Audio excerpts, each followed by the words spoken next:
MasterChef Indonesia Season 10 segera.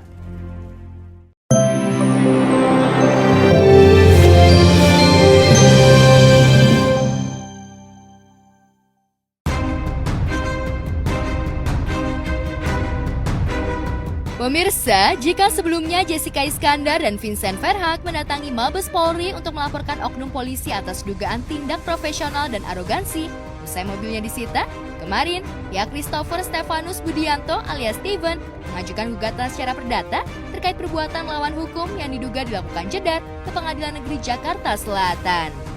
Steven yang diwakili kuasa hukumnya Togar Situmorang menginginkan jika aset milik Jedar diamankan. Lantas apa saja materi gugatan yang diajukan Steven untuk memenjarakan Jedar? Di Pengadilan Negeri Jakarta Selatan nanti kita bisa lihat dah. Ditanya ke Humas PN Jakarta Selatan aja. Tanya perbuatan melawan hukum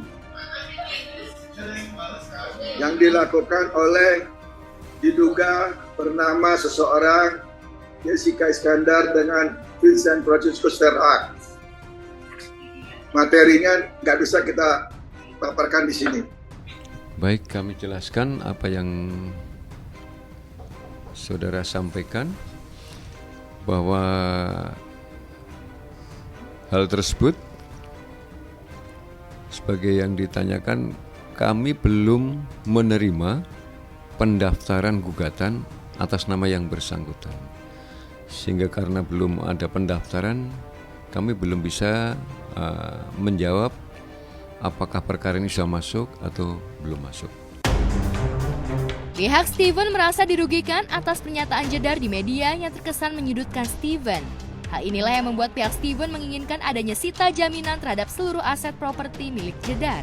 Lantas berapa kerugian yang dialami oleh Steven? Kalau memang kita sebagai pengusaha kan otomatis ada kerugian nominal dong. Cuman nanti bisa dilihat di perkembangan selanjutnya. Dan jelas juga atas gugatan ini kita juga taruh sita jaminan kan, permohonan sita jaminan. Permohonan sita jaminannya itu karena adanya di Jakarta Selatan dengan yang di Denpasar, di Badung, Bali, aset-aset itu yang kita mintakan untuk disita. Baru masuk hari ini. Tapi nanti kalau kita sudah dapat jadwalnya, kita beritahu. Jika pihak Jedar dan Vincent lebih sering muncul di hadapan media terkait kasus penipuan yang dialaminya, sebaliknya, Steven justru enggan tampil di hadapan media dan hanya diwakilkan oleh kuasa hukumnya. Menurut Togar, kuasa hukumnya, Steven enggan tampil di media lantaran ia bukan public figure, melainkan seorang pengusaha. Lantas benarkah Steven enggan berdamai dengan pihak Jedar? Klien kami ini adalah seorang pengusaha.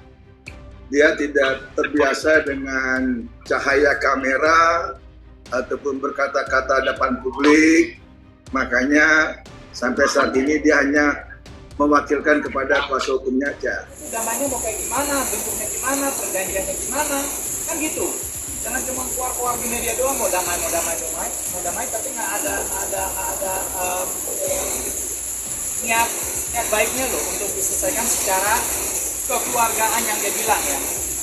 Jadi tapi pihak sebelah boleh punya hak kok untuk merasa tidak bersalah, nggak apa-apa. Kan balik lagi kan kita kan kalau bisa, mari kita gelarkan bukti-bukti kita semua, ya kan gitu. Biar lebih jelas, biar nggak usah plimplang kayak gini.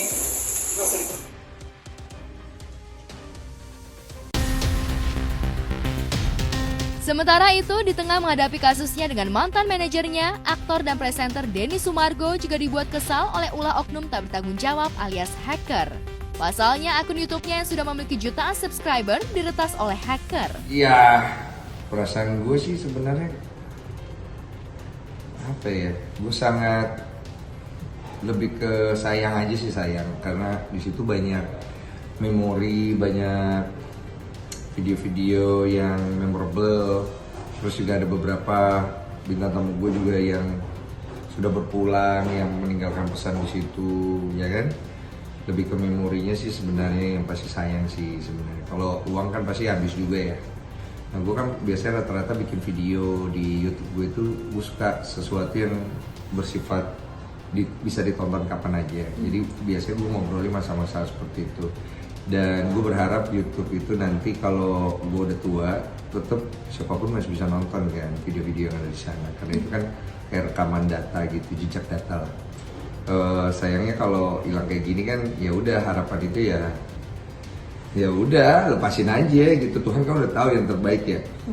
Walaupun mungkin belum tentu kita ngerasa itu baik.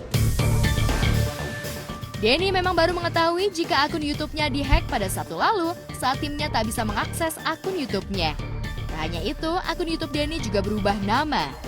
Mengetahui akun YouTube-nya diretas, Denny dan timnya berusaha untuk mengembalikan akunnya, namun hingga kini belum membuahkan hasil. Kejadian pagi-pagi sekitar beberapa hari yang lalu, aku dikabarin kalau YouTube-nya tuh udah hilang dari akun kita. Jadi waktu itu ada yang masuk dan kejadiannya kayak sungguh-sungguh pas kita tidur, jadi kita nggak tahu kan kalau misalnya ada konfirmasi. Biasanya kalau misalnya ada yang coba masuk ada konfirmasi tuh. Nah ini kan karena kita nggak tahu segala macam, YouTube-nya tahu-tahu udah berpindah tangan. Terus pas kita cek udah ganti nama, terus videonya udah nggak ada, video-video gue semua udah nggak ada. Tapi kita masih bisa kenalin tuh karena di bagian community tuh masih ada bekasan-bekasannya tuh. Postingan-postingan kita, cuma kalau video-videonya udah nggak ada, jadi langsung pada panik tuh, langsung cari tahu, terus kita coba hubungin dari pihak YouTube juga, langsung dikoordinasiin dan mereka coba telusuri sih, gitu. Yang hubungin kayak kasih bantuan, bang coba gini bang gini bang gitu bang gini bang. Gue sih seneng banget ya, maksudnya banyak banget yang care dengan curhat bang channelnya.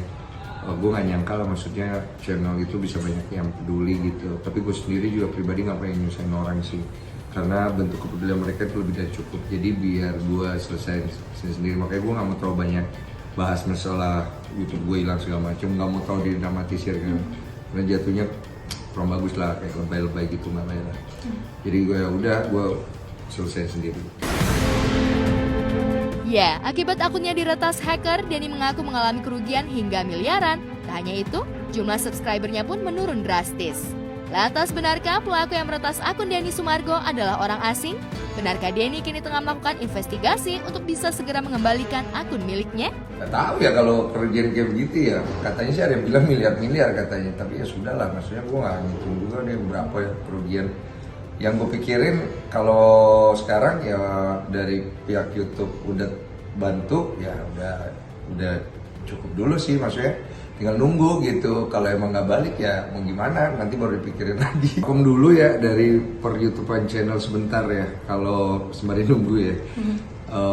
Karena sekarang nggak bisa ngapa-ngapain juga. Gue kemarin ngundang orang, kita udah edit mau tayang di mana gue bingung. Masa gue tayang di Deddy Corbuzier ya kan? Nggak lucu ya kan? Jadi ya udah gue nunggu dulu deh. Kalau memang akhirnya nggak balik ya paling bikin channel baru dari nol lagi ya kan. Ya mungkin tidak akan se-hype kemarin, tapi ya nggak apa-apa lah ya. Yang penting kan produktif aja. Kalau nggak